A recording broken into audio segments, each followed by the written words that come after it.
pode ver, de onde querer ver. Diário de uma Vida Elétrica. O Duve. Para você.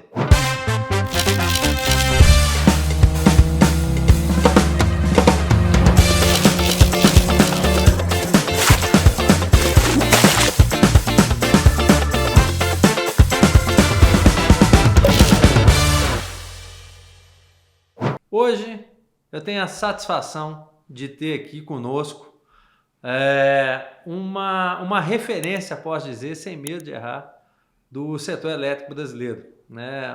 Talvez o making off que eu fiz com ele, a conversa que eu tive com ele, certamente vai ser maior do que essa entrevista, senão ela ia virar esses filmes épicos de 3 horas, e essa não é a ideia aqui. Eu tenho comigo hoje aqui para uma conversa muito boa, e por isso a gente levou tanto tempo, muitos temas interessantes, muita história interessante do setor elétrico.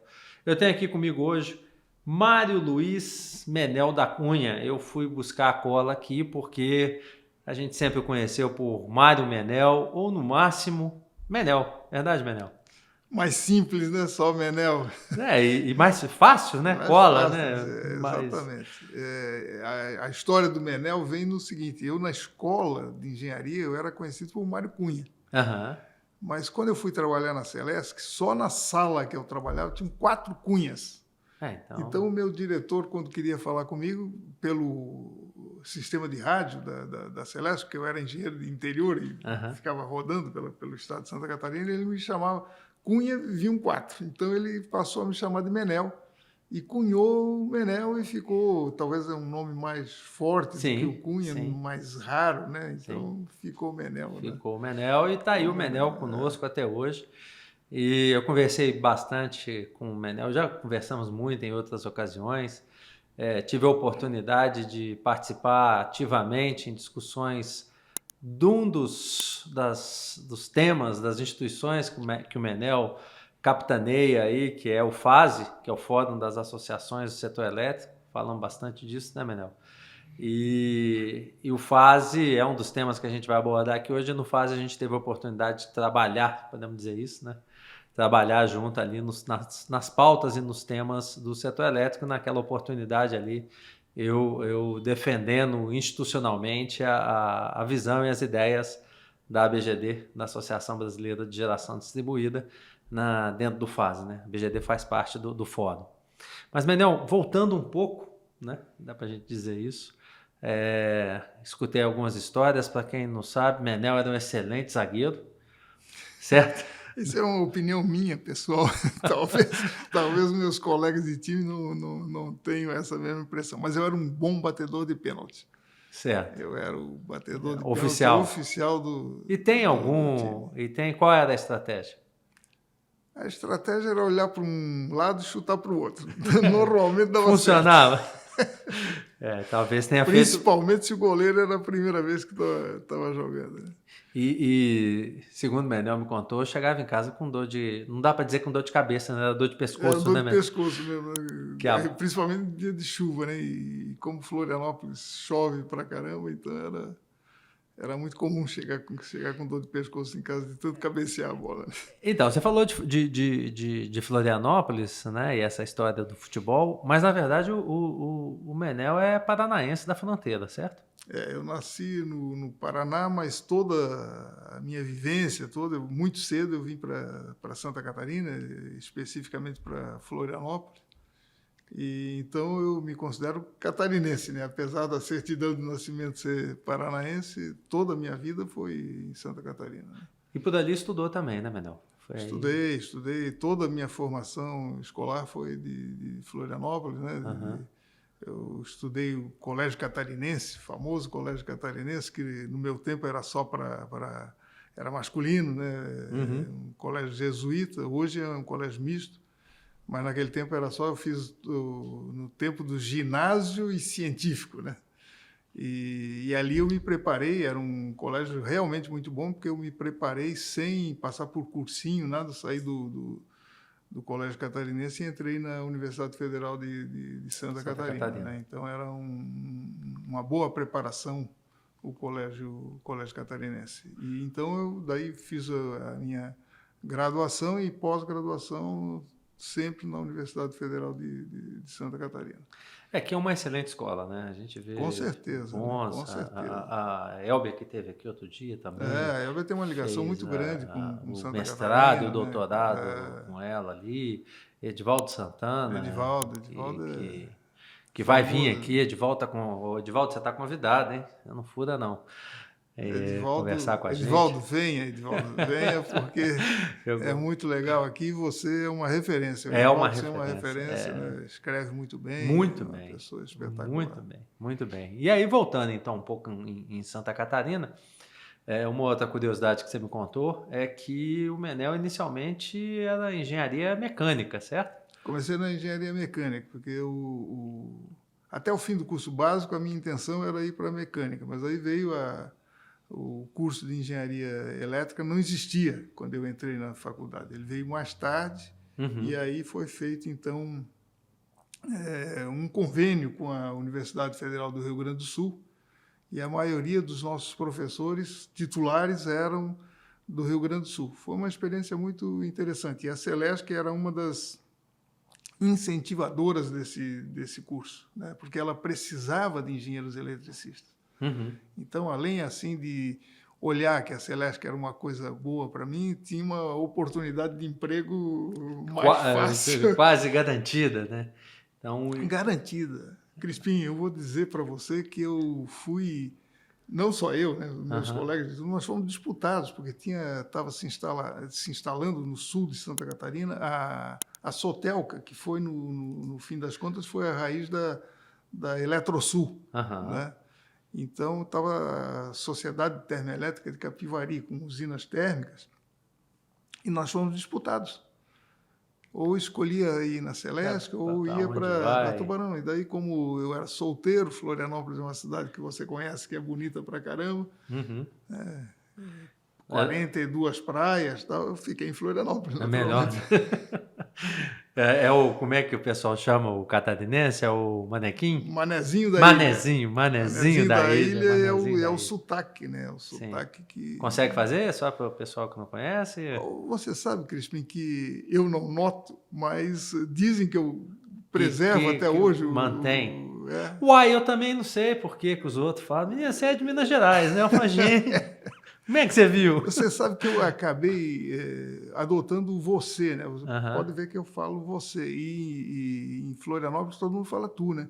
Sim. Tu vais, tá? Né? Sim. Aquele mais chiado, mais cantado sotaque lá da ilha. E muito rápido, né? Eu não consigo falar tão rápido quanto o manezinho, né? Então, fugiu aí, escapou um pouco. Os meus amigos me mandam...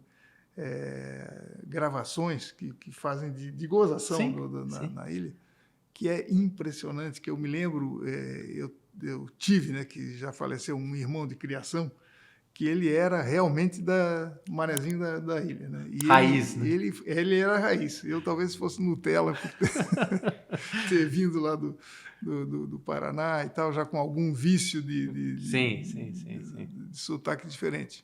Mas eu morro de rir das coisas. Meus amigos, quando vão nas férias e coisas que eu levo lá em Santa Catarina, nós muitas vezes vamos para as colônias de pesca. É muito legal a gente ver eles puxar rede com tainha e tal, não sei o quê. Mas o pessoal que eu levo de Brasília traduz aí o que você está...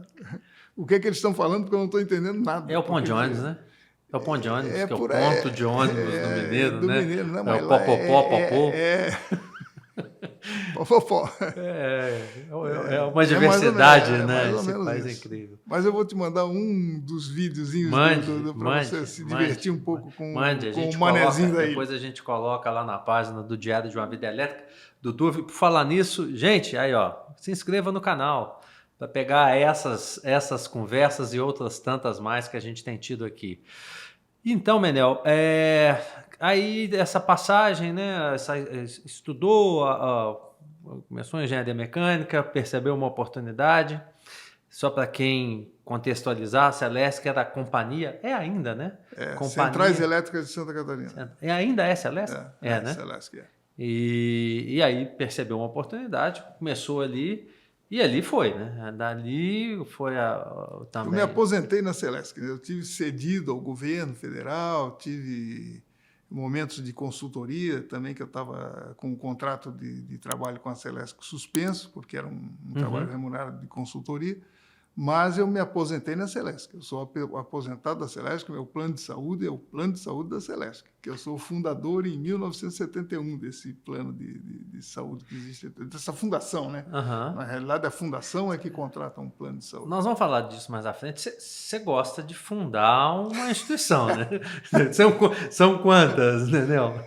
Ou seja, olha, no setor elétrico são 7. 7. 7 das quais eu fui fundador. Então vamos adiantar aqui um pouquinho, a gente fala delas, vamos falar delas naturalmente ao longo da conversa. Mas foi fase. Tá aí o PIN. Fase FEMASE. FEMASE. O FEMASE, sim. FEMASE, né? FEMASE no tempo da Dilma Rousseff, ministra. Isso, né? isso. A primeira foi a PIN, em 95, depois veio a Abracel, depois veio a BPM, que era uma de energia emergencial, depois veio a BIAP, que está aí. Que eu sou também a galeria de ex-presidentes da BIAP, está vazia. Está vazia, como do FASE, não tem? Eu sou presidente há 20 anos. A BIAP, aliás, está fazendo 20 anos. Em novembro, agora ela completa 20 anos, eu sou o único presidente. Então, a galeria, quando chega lá, eu mostro uma parede vazia. Essa é a nossa galeria de ex-presidentes. Só tem uma foto. Não tem nenhuma. Nenhuma, né? Porque ex não tem nenhuma, é verdade. E, por último, foi a ABREM. Né? E, naturalmente, o FASE, há 11 anos atrás. Participei, inclusive, da escolha desse nome, que foi... eu acho o nome bonito pra caramba, mas até hoje, quando a gente apresenta, aqui o FASE e tal, daí o que foi apresentado ao FASE começa dizendo a FASE.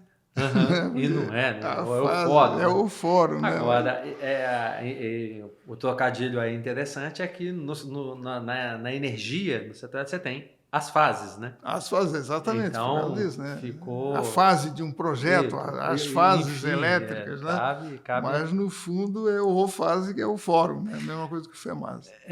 E legal, você está comentando tudo isso daí, a gente está fazendo uma conversa dentro do DUV aqui com muitos presidentes que estão no FASE, né? Passaram alguns já por aqui, você vindo agora, aproveito de novo, mais uma vez, para te agradecer. E o nosso entrevistador também é um, né? Exato, passamos ali. E vem o Rodrigo também, você falou de Abracel. Rodrigo Ferreira vem conversar conosco, o Marcelo também, do FEMASE também. Marcelo Moraes, é o meu vice-presidente na BIAP. Exatamente, também Marcelo vem aqui. A Bren, você comentou há pouco, Yuri está convidado, estamos marcando, ele está com uma viagem fora aí, mas na volta vai passar por aqui. Então, assim, essa é um pouco, como eu comentei com você, a nossa proposta, aproximar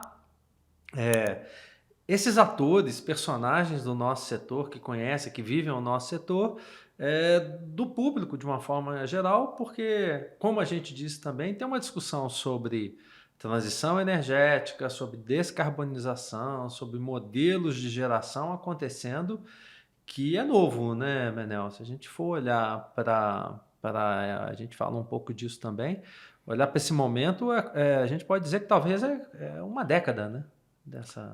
Uma década, que é nada em termos de setor elétrico, é ontem, né? Sim, sim. A gente estava conversando que durante muito tempo não teve nada de novidade tecnológica no setor elétrico. Talvez o ciclo combinado das térmicas foi uma grande novidade, mas mais recentemente nós tivemos, né, a geração distribuída, a geração fotovoltaica, a geração eólica, né, que começou até antes, com o Proinfa. Então, isso foi realmente uma revolução tecnológica em termos do setor elétrico. E isso você vê que abriu caminho para arranjos societários, né? Então, a própria autoprodução, que é uma coisa muito antiga, né? A primeira hidrelétrica do Brasil foi para a autoprodução, né? No século XIX ainda, 1883. Você sabe onde foi? Ribeirão do Inferno, em Diamantina. Para justamente explorar uma mina de diamante.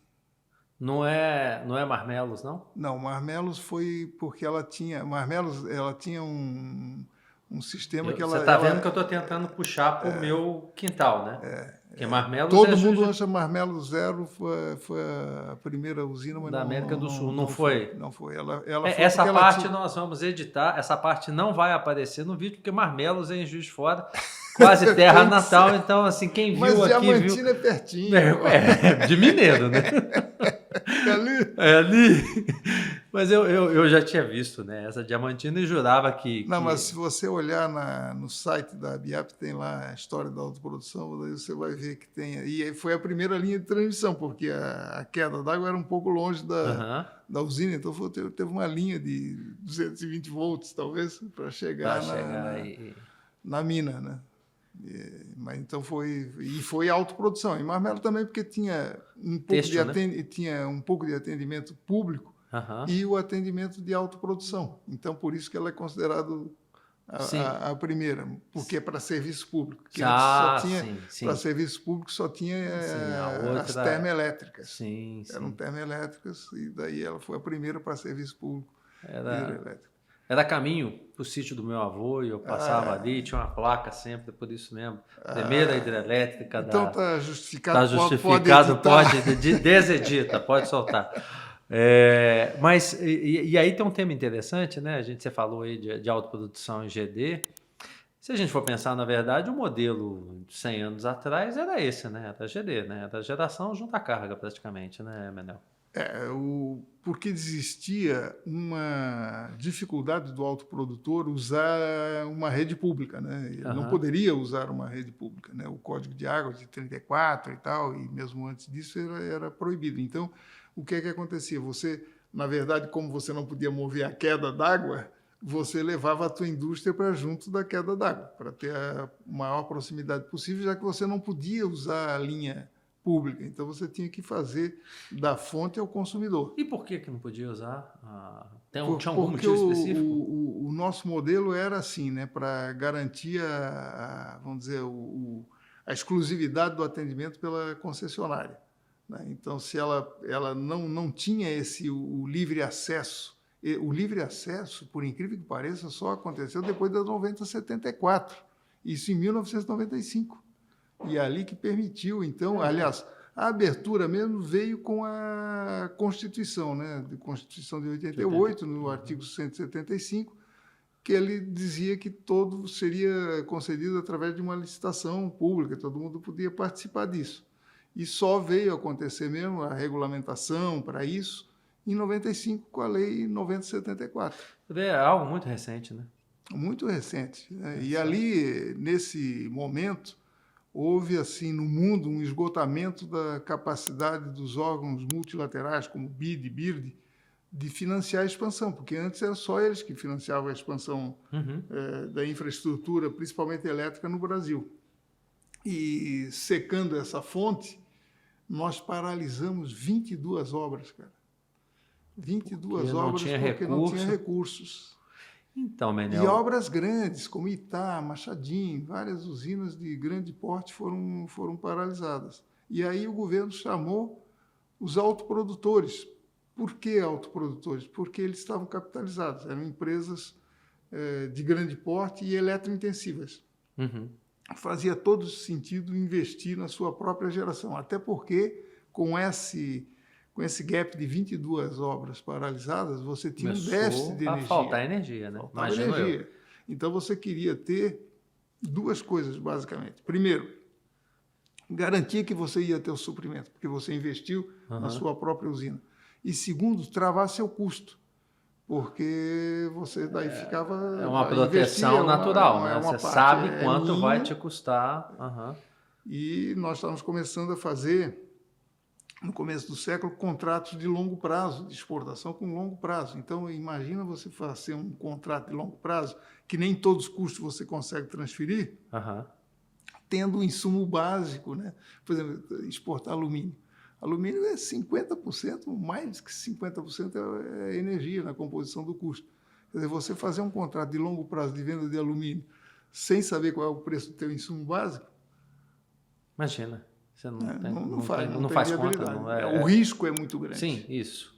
O risco é muito grande. Então, os autoprodutores naquele tempo, se você olhar, teve um pico de autoprodução, porque nós participamos ativamente na construção dessas 22 usinas. Então, e aí dá para dizer, Menel, que de certa forma o Mercado Livre nasce nesse momento no Brasil ou não tem nenhuma relação? Não, o Mercado Livre nasceu em 1975, porque... 75? Em 95, Ah, bom. Desculpe. Lei 9074 de 1995. Ok. 7 de julho de aí nasce o Mercado Livre. Nasceu o Mercado Livre, só que ele tinha um limite, a elegibilidade dele era muito alta, tinha que ser 10 megawatts de carga, era para grandes consumidores que poderiam estar atendidos em tensão de 69 ou mais, mas naquele tempo já tinha um comando para que a ANEEL pudesse baixar esses limites, já tinha o comando legal ali. Então, teoricamente, aliás, era o poder concedente, então, teoricamente, o Ministério de Minas e Energia, através de portarias, ele pode reduzir esses limites, como fez o ministro Saxida. Antes de sair, ele fez uma redução via portaria, que está valendo hoje, né? A partir de 1º de janeiro de 2024, ele abriu o mercado de alta tensão através de uma portaria.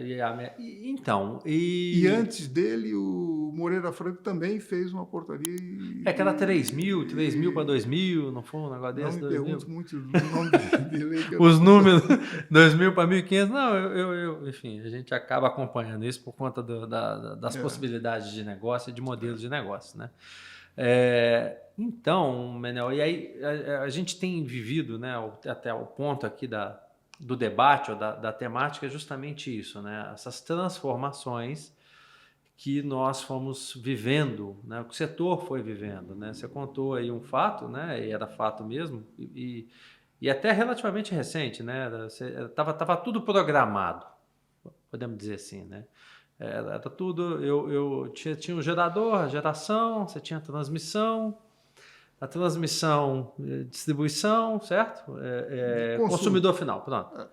Eu me lembro que eu fui talvez olhar para uma fatura, para uma conta de luz, vamos chamar assim, o pessoal entender mais fácil, muito recente, né? Para começar a entender o que tinha ali, né? Quando você paga 400, 500 reais por mês.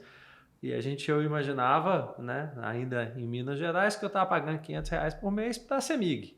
Quando, na verdade, a gente sabe, hoje sei, que nesses 500 reais tem um mundo de coisa. Você estava pagando uns 80 reais para a CEMIG. Pois o restante não era da CEMIG.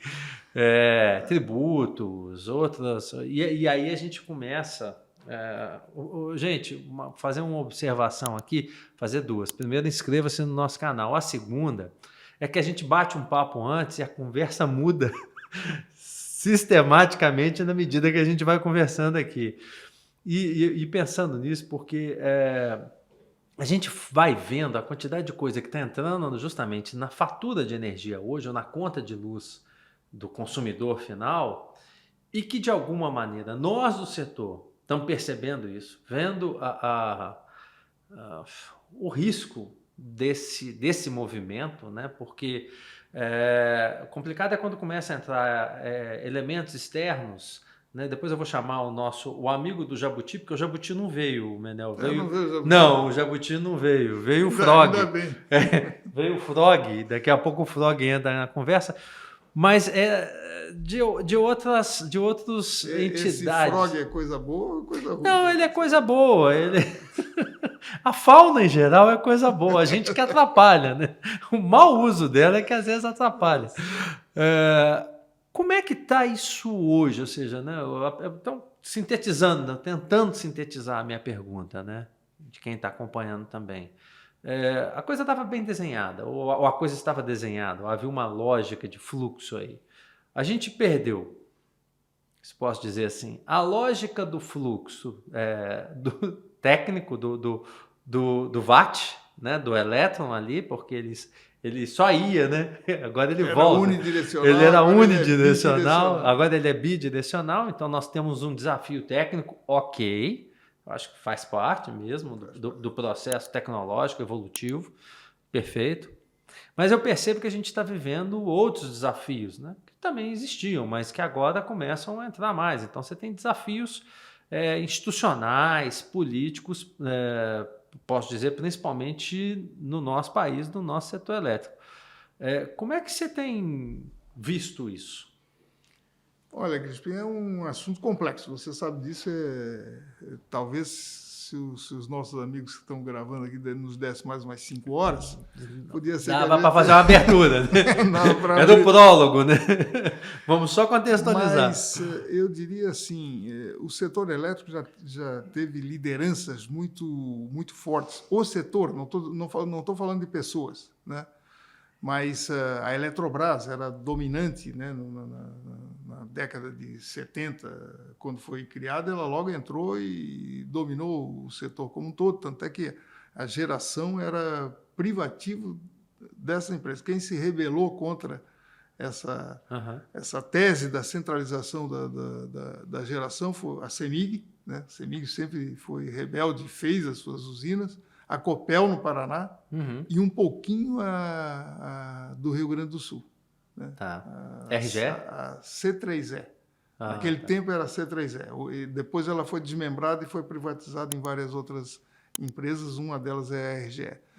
Mas, e aí, então, nós tínhamos até, por exemplo, o José Marcondes Brito de Carvalho, que era o Dr. Brito, que era um engenheiro oriundo da CESP, que foi ser diretor da Eletrobras, e a Eletrobras era conhecida como Eletrobrito. Tal o respeito a força. Que todo mundo tinha. E veja a força dele, que era tão grande que ele era diretor de operações e o diretor-presidente era nada mais, nada menos que Antônio Carlos Magalhães. Nossa! E assim mesmo o Dr. Brito era o dono, era o Eletrobrito, né? Então, quer dizer, como o sistema era todo estatal, eu peguei, sendo diretor de operação da Celesc, peguei o Dr. Brito do outro lado, diretor de operação da Eletrobras. Então, reclamar para ele era, deixa que eu conserto aqui a tarifa, eu dou um jeito e tal, mas ele resolvia tudo. Então, se o setor tinha um problema, a gente não ia, Crispim, ao Congresso Nacional, a gente ia à Eletrobrito. E aí era resolvido. E ficou muito tempo isso, né? Ficou muito tempo. Eu me lembro um episódio aqui da Lei do Gás. Nós estávamos trabalhando na Lei do Gás há um bocado de tempo, que a gente queria abrir o mercado.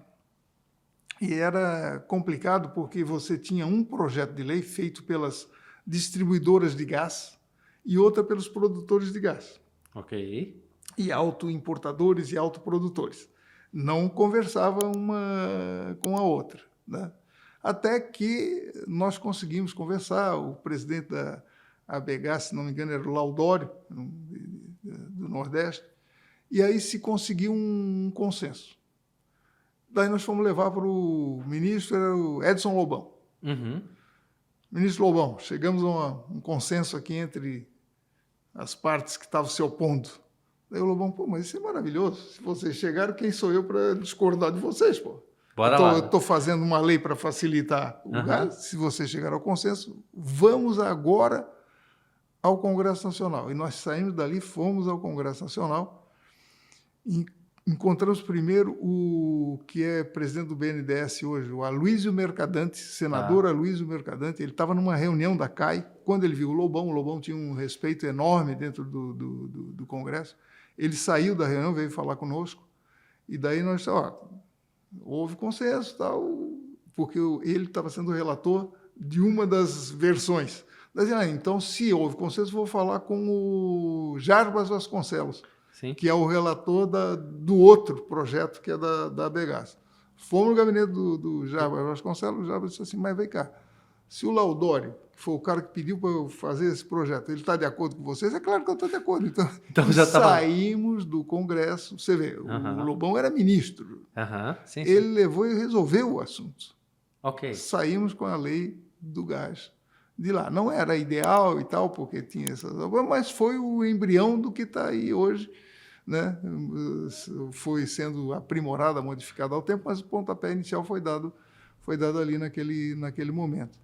Nós perdemos isso hoje, né? Hoje a gente pergunta para o TCU o que devemos fazer, né? E então você tem essas interferências sem que você respeite especificidades e responsabilidades.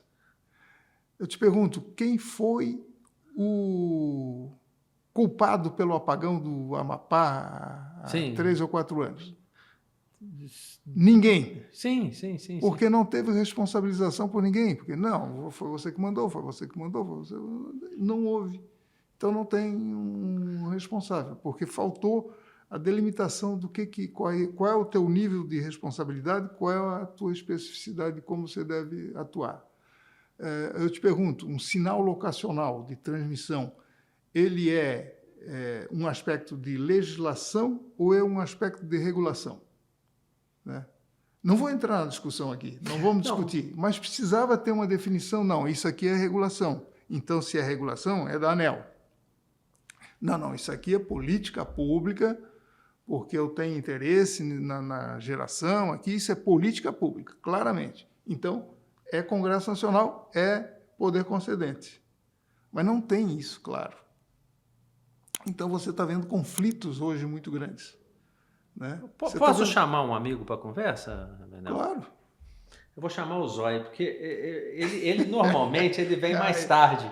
Mas como eu estou percebendo que a gente talvez está botando pilha, nós temos um quadro que é o Botando Pilha.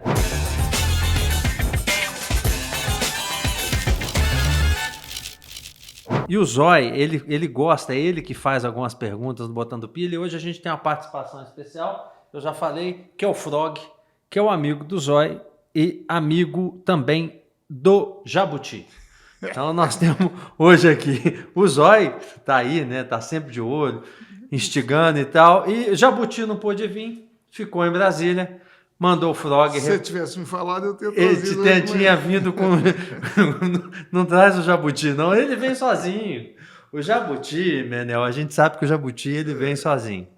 Menel, então, você tá já. Talvez o Zói acho que já vinha soprando aqui antes, né? Nesse papo nosso.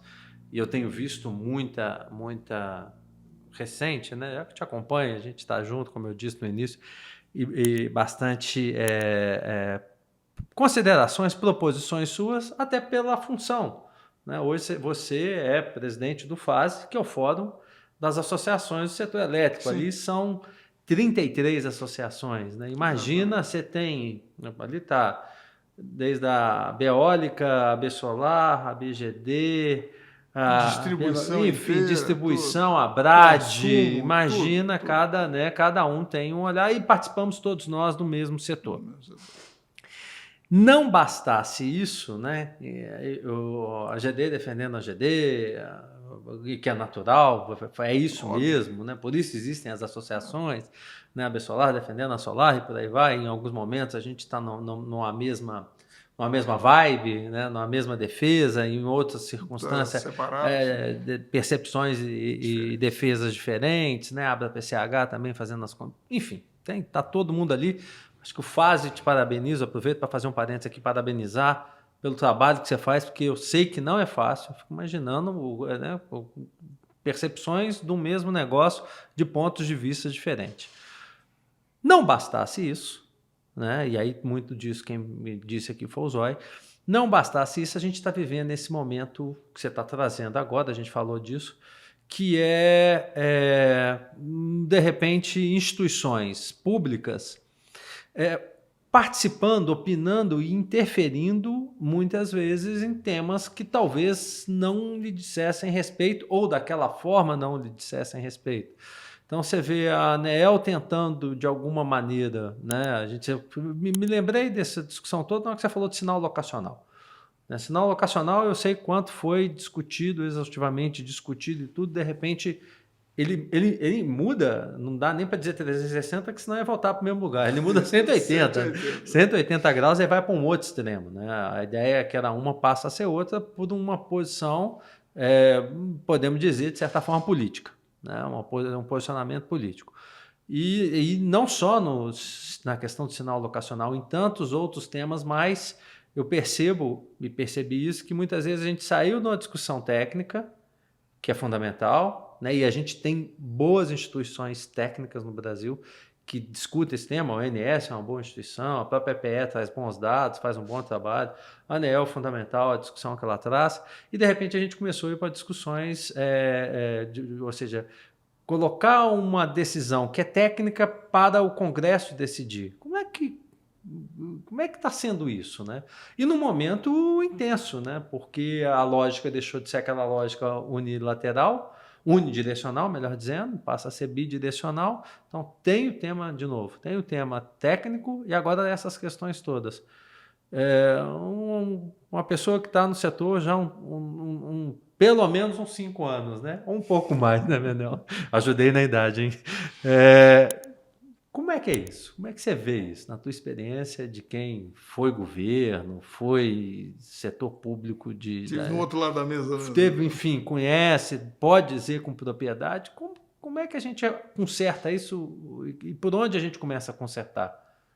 Eu diria que a gente tem que se acostumar com um novo normal. Isso é um novo normal. Agora, alguma regra, como eu falei, você tem que... Se você lê, e você já fez isso, a nossa agenda... Aliás, trouxe um modelo impresso aí para deixar com você.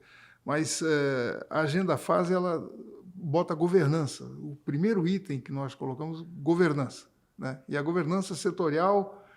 começou, por exemplo, com a CCE, que foi uma luta nossa desde 2011, 2012, que a gente está pedindo essa nova governança da CCE. Porque a CCE tinha um conselho que era uma diretoria executiva. Uhum. Assinava cheque, batia ponto, ficava o dia inteiro nunca vi um conselho fazer assim, né? Então, não foi o decreto que a gente esperava, não foi, mas vamos tentar adaptar, vamos tentar fazer uma limonada ali daquele limão, né? E estamos tentando isso, estamos negociando, falando, tivemos reuniões intensivas para ver se a gente melhora o decreto através da convenção e através do Estatuto Social da CCE. Então, o que falta? Falta estabelecer quais são as responsabilidades claras de cada um dos órgãos. Por exemplo, por que na justificação nossa de um projeto de lei você não tem os impactos, pelo menos econômicos? Você não tem apontado ali os impactos econômicos. Normalmente você joga para o Ministério da Fazenda, Ministério de Minas e Energia, para assumir o ônus do veto. Uhum. Recomendar um veto, porque isso economicamente não tem justificativa. Vou te dar alguns exemplos. A lei de capitalização da Eletrobras, ela jogou por terra o planejamento do setor elétrico, jogou por terra a operação do sistema brasileiro. ONS e EPE foram jogados fora. Por quê? Ao jogar 8 gigawatts de térmicas inflexíveis, não vou discutir com você o mérito, nem com o Zói, nem com o amigo do Frog, o Jabuti. Nem com o Frog.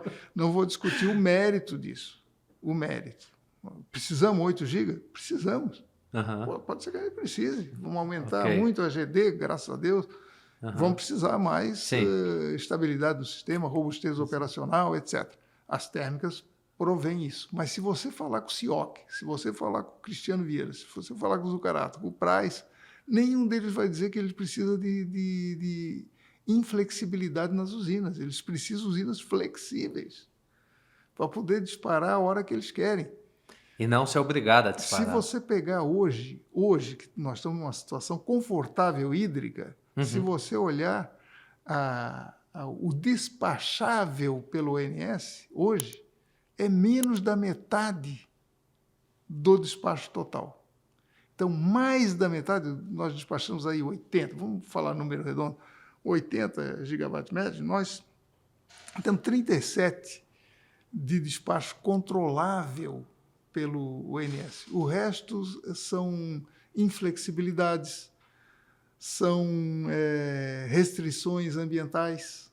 Você não pode reter água em Porto Primavera, por exemplo, em Jupiá, porque você tem a hidrovia Tietê-Paraná, você tem que manter um nível de água, etc. Então, o CIOC tem pouca margem de operação e já foi muito menos. Nós tivemos momentos em que nós tínhamos 5%, 6% de despacho controlável, porque eu não controlo a tua GD. Você gera, a hora que tiver sol, você gera. Pô. Sim. E não sabe quanto, né? Não sei quanto. Não sabe aonde. Sei, né? até sei, enfim, né? está melhorando, né? Mas... Faço umas previsões e tal. Então, quer dizer, uma lei, e daí jogou ainda... Bom, isso então foi a operação, estragou a operação, digamos. Agora vamos ver no planejamento. Ela disse, olha, vai ter que ter essa usina, vai ter que estar localizada num lugar onde não tenha gás e, consequentemente, não tem carga. Então, você tinha que levar um gasoduto até a usina para ser âncora e depois fazer uma bruta linha de transmissão para trazer energia de volta. A carga está aqui. Eu estou botando a usina aqui perto do zóio, mas... Então, quer dizer... Deve ser um negócio... É uma política pública? É uma política pública, mas tem uma maneira mais, vamos dizer, toda... Racional. Na sua empresa, você é um grande empresário, na sua empresa, eu duvido que você tome uma decisão se não olhar uma equação custo-benefício. Pô, se o teu custo é maior do que o teu benefício, você não toma essa decisão. Sim. Agora, se você finge que não existe essa relação e você toma a decisão, eu não quero nem saber o que é que acontece... E no final é o próprio setor público, o próprio público, a sociedade que fica com essa conta, né? Que paga essa conta. Ou é contribuinte, né? Ou é consumidor, um dos dois vai pagar. Sim. Alguém vai ter que assumir. A riqueza do país esse custo chega, esse custo vai chegar. Vai chegar. São os grandes pagadores, né? O contribuinte e o consumidor. Esses caras que pagam tudo. E tem outros temas, né? Se a gente for olhar, né, Manel? A própria CDE também, né? Que é uma preocupação, né? A gente, não sei quem esteve conosco aqui, não lembro se foi o Donato que estava fazendo alguma consideração, acho que sim. Né, Donato, que faz todo esse estudo aí, trabalha muito de mão dada com o FAS e tal, Donato da Volt Robotics, fazendo exatamente essa consideração, essa observação. Né? A gente está criando custos e a tal da famosa espiral da morte, né, que você vai julgando aquilo para o cativo, vamos dizer assim, para o mercado cativo, que vai pesando a conta sobe, e aí cada vez mais você tem... Você incentiva... você tem gente... Você incentiva o consumidor a migrar por um ambiente mais amigável para ele, já que esse aqui não é amigável. Então você migra para outro e vai deixando a CDE do mesmo valor, ela não é que ela suba, mas você individualmente vai aumentando. Proporcionalmente você ela vai reduzindo a base de quem paga, né? E o valor fica constante, então você cria essa espiral, né?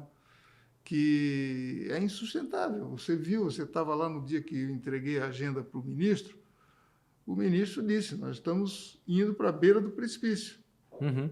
Isso. E estamos continuando, depois do que ele falou, nós não estamos saindo fora. De lá para cá a gente avançou um pouco mais. Né? Continuamos, entendeu? Então, como é que resolve isso, Manel, na tua opinião? Por onde a gente começa? Quais são as... Olha, as propostas que o ministro está colocando agora, colocou hoje, ontem, eu acho bastante razoável, porque, veja bem, política pública não é para ser bancada por consumidor.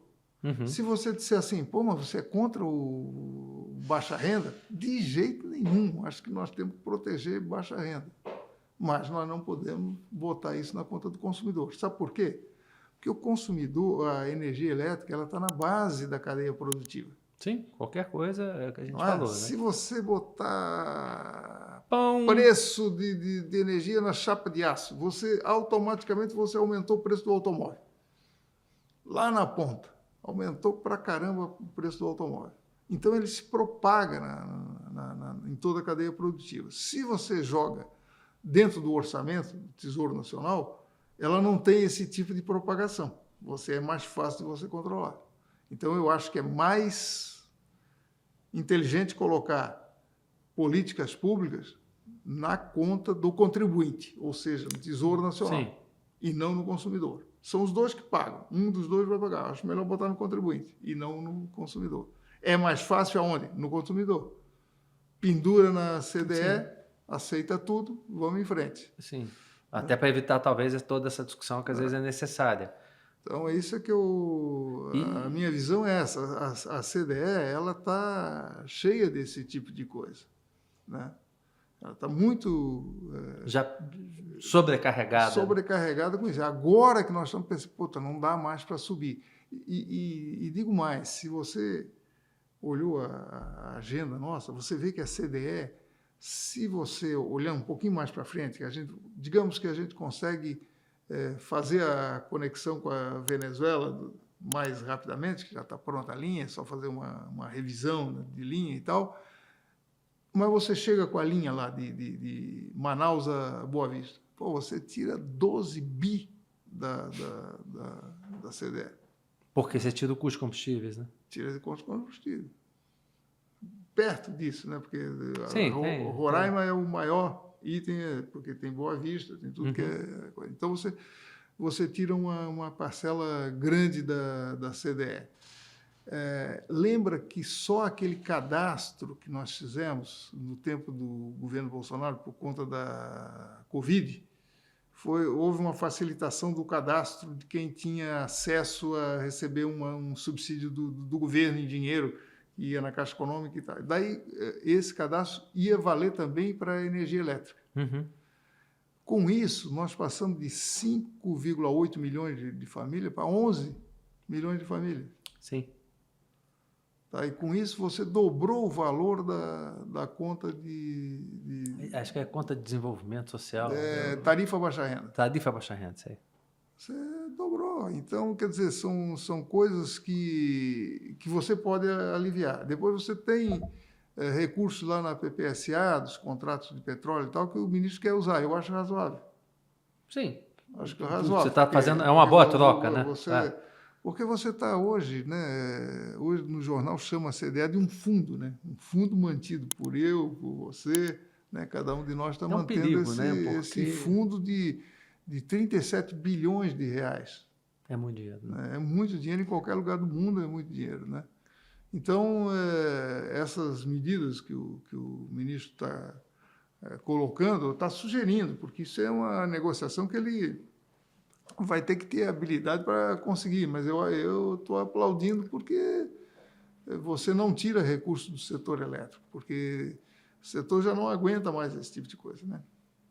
Então, nós temos que ter uma ajuda externa. Além disso, nós temos algumas ineficiências que nós conhecemos internamente, né? Mas são de menor porte do que essa, porque a CDE realmente está piorando. E a hora que somar a CDE com o encargo de energia de reserva, que vai em 2030, pelas projeções da própria Volt, nós vamos chegar a 45, 46 bilhões, mais alta do que a CDE é hoje.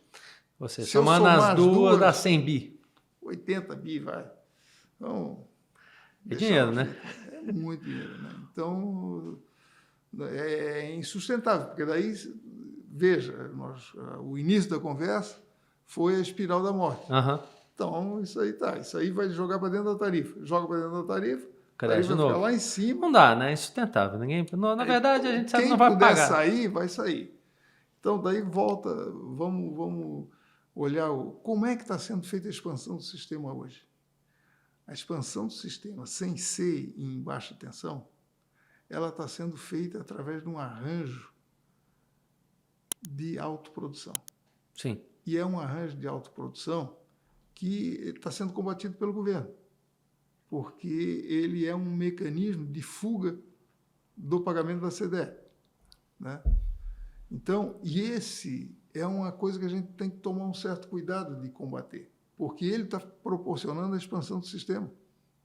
É ele que está proporcionando esse arranjo societário. É um arranjo societário, né? Então, nós, da ABIAP, nós temos um cuidado com isso, porque nós nascemos com o I de investidores. Né? E agora você consegue fugir dos R$70 por megawatt-hora sem fazer investimento. Você não faz o investimento e consegue fugir. Então, é um arranjo que, no contexto atual, ele é perverso. Por que ele é perverso? Porque tem esses R$73, R$70 que você tem que passar para o teu custo. Se não fosse isso, não tinha esse arranjo. Um produtor independente qualquer, como a Engie, como qualquer outro, ia atender o consumidor que quisesse ser atendido, não em arranjo societário de autoprodução. O arranjo societário de autoprodução que é esse que você usa ações super preferenciais, é feito para o cara fugir de um custo de R$ 73. R$ 73 é, sei lá, divide por 5, aí dá 15... dólares, né? 14, 15 dólares. Isso, tá caro. Se você botar numa indústria de alumínio, se você botar 14 dólares no custo de produção dele, esqueça alumínio primário no Brasil, esqueça. Não tem a mínima competitividade. Sabe por quê?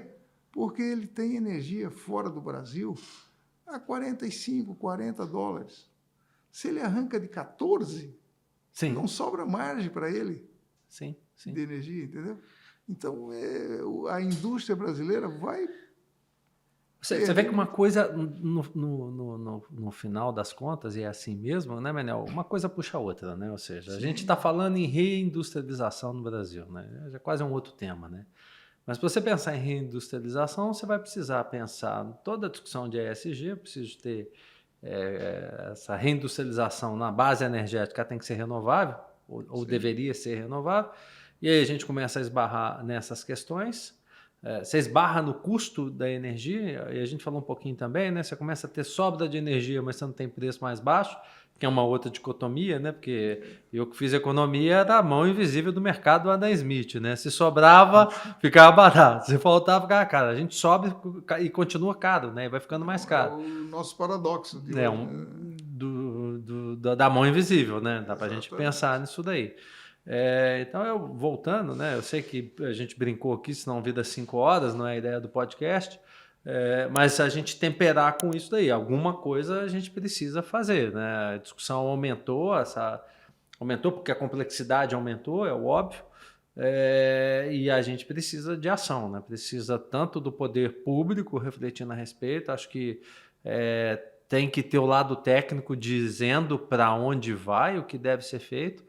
Outra coisa que fica muito claro para mim é o seguinte, né? O watt, o átomo, o elétron, então ele não quer saber, ele tem uma lógica dele que ele vai seguir sempre, é do cósmica, né? Enfim, do universo. Potencial mais alto, potencial mais baixo. Ele não vai mudar de ideia porque alguém mudou. Não vai enfim, tem muita coisa para a gente aprender. Não, claro que tem. É aquilo que eu digo, você tem que se acostumar com o novo normal e dialogar com esse tipo de coisa, né? Você tem que... Não adianta a gente dizer, não, vamos começar tudo de novo. Isso é impossível, não adianta, as coisas estão postas. Vamos olhar pelo retrovisor, é bom, mas não você vai esbarrar na frente, você vai cair no precipício, como diz o ministro. Então, a gente tem que dialogar.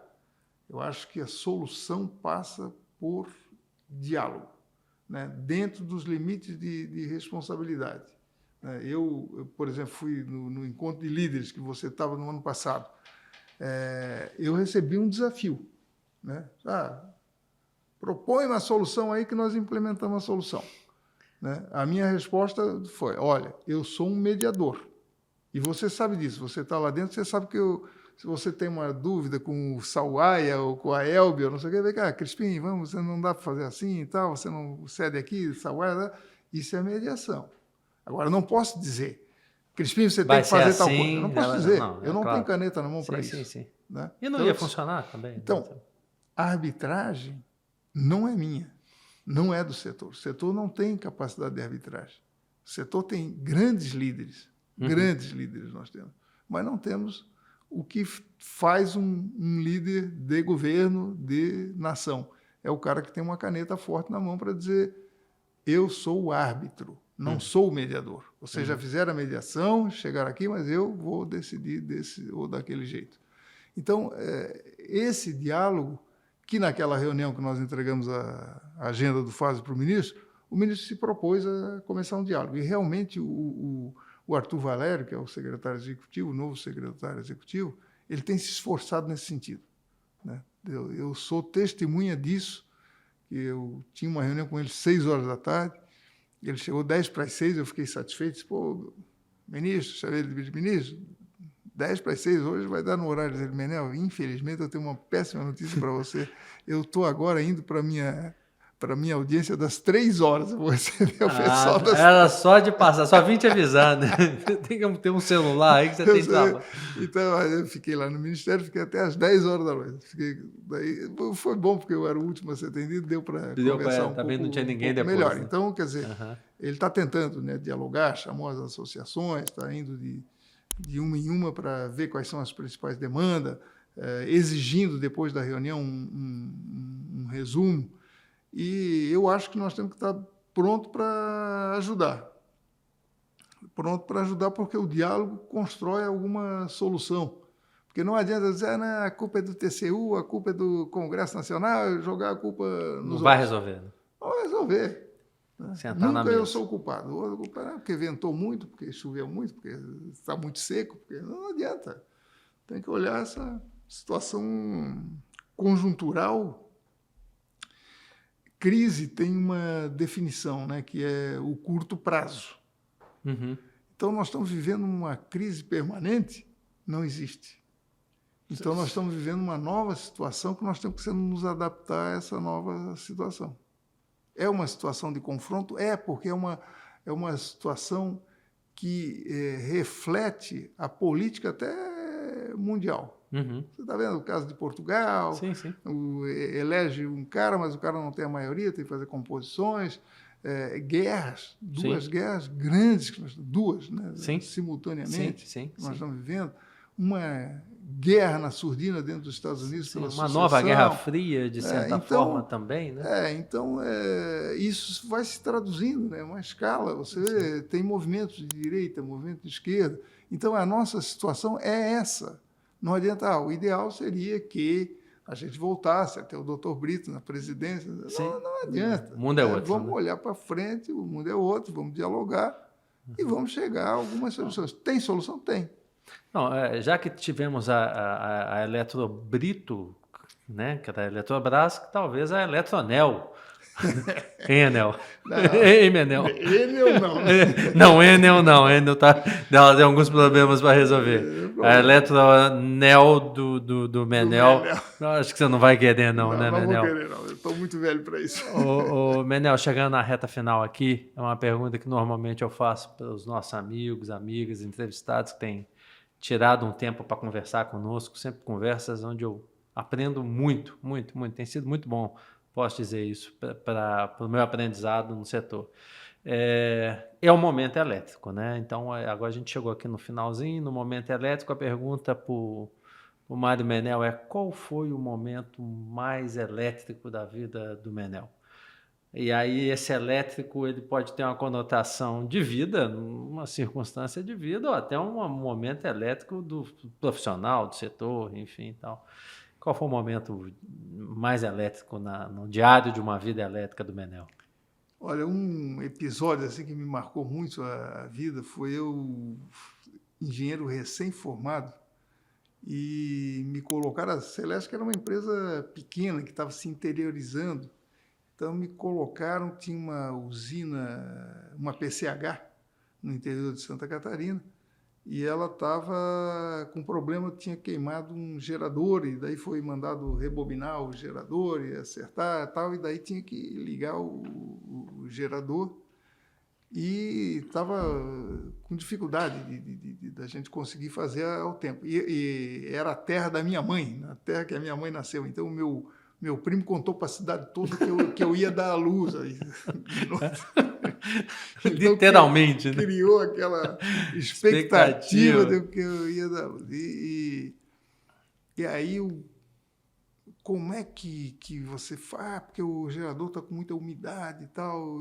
Daí eu, com um livro, né, básico de engenharia, lendo pela 15ª vez o que eu já tinha feito, de como é que se seca um gerador em engenharia elétrica. A palavra curto-circuito é um palavrão, né? Curto-circuito, você sabe, deu curto-circuito, muitas vezes é um longo circuito, né? Sim, não é um curto. Então e daí eu fiz os procedimentos, né, que para mim eram de alto risco naquele momento, mas com um atraso de talvez 5, 10 minutos, mas consegui fazer. Então foi uma coisa que me marcou muito, porque foi a primeira vez que... Porque uma coisa é você estar, vamos dizer, com um engenheiro mais experiente do teu lado e tal, né? Outra coisa é o cara, não tem... É tu mesmo, não tem... Vai você, porque é você. Né? Eu e peão. Então, os peões, como é que eu faço? Né? Então, foi uma experiência assim... Pode dizer que foi um momento que o Menel deu à luz. Isso eu tinha, sei lá, 23 anos. Então, correspondeu, ficou bem com a família. Acendeu a luz. Diz que tem uma estátua lá, né? Iluminada. Menel, muito bom, Menel. Tem que ser tudo verdade aqui ou pode ser uma mentira? Pode. Então, pessoal, tem uma estátua, até porque nem tudo dá para checar, né? Então, muito bem, Menel. Bom, gente, eu tive aqui com Mário Luiz Menel da Cunha. Virou Menel porque tinha 4 cunhas na turma. Só na sala que eu Só na sala, então ainda bem que aí a gente tem o nosso Menel aqui, presidente do FASE, da BIAP, fundador da ABREM, eu vou esquecer alguma, Abracel, me ajuda. FASE, FEMASE, FEMASE, BIAP, APINE. Enfim, uma história no setor elétrico muito, muito, muito bacana. Trouxe aqui dados e percepções fundamentais para a gente que está acompanhando de perto, né, Menel, o que está acontecendo. Menel, obrigado, muito obrigado mesmo pela tua vinda. A gente vai acompanhar, vamos acompanhando, trabalhando junto para que a gente consiga avançar com um tema tão importante, né, que é o nosso setor. E, Crispim, eu só queria dizer para terminar o seguinte, que eu vi os podcasts anteriores teus e achei que você... Se nada der certo nas suas empresas, aí você vai para a televisão, você vai ser bem sucedido com certeza. Você é muito bom animador. E só teve uma falha na nossa conversa, que você não falou do Frog. O Frog não fez nada. Não, o Frog ele é só amigo do Jabuti. Porque como eu sabia que ia ter história do Jabuti aqui, e o Jabuti não veio porque ficou em Brasília, o Frog veio para acompanhar. Não, você vê que o Zóia ele pergunta, mas o Frog não. O Jabuti não vai. Ele falou, eu vou. Eu gosto do Frog, o Frog Sleep. Né? Que é um belo vinho, né? Tá. Aí eu vou deixar para você. Para outra eu conheço mais ou menos, mas não sou tão entendedor. E você disse que um amigo nosso do setor conhece bastante também, que conhece muito de vinho, que você fala, eu converso sempre com ele e tal. Tem vários, né? Tem vários entendidos que realmente entendem e tem vários metidos também. Eu sou mais metido do que entendido. Olha, Benel, eu só bebo. E gosto. Eu tenho um grande amigo meu, que é o Benedito Carraro, não sei se você lembra dele, ele foi secretário nacional de energia. Ele, além de tudo, ele é um produtor de vinho, né? Ele entende e é produtor de vinho. A mesma coisa o João Alberto Silva, que foi nosso secretário executivo do Ministério de Minas e Energia. Também o João Alberto é produtor de vinho no Vale do Uco. Nossa. Na Argentina, na região de Mendoza. Não deve ser que é maravilhoso. E já tive lá na propriedade. Fazer um diário de uma vida elétrica com ele lá. Pode. Vamos fazer lá, né? Vamos fazer lá. Menel, muito obrigado pelo convite. Obrigado. Gente, é isso. Diário de uma Vida Elétrica, o DUV, hoje, Mário Menel, presidente do FASE, de tantos outros temas aí. Nos acompanhe, se inscreva no nosso canal. Breve a gente está voltando com os nossos amigos e outros mais para conversar um pouco com vocês. Obrigado, a gente se vê. Até mais. Tchau, tchau.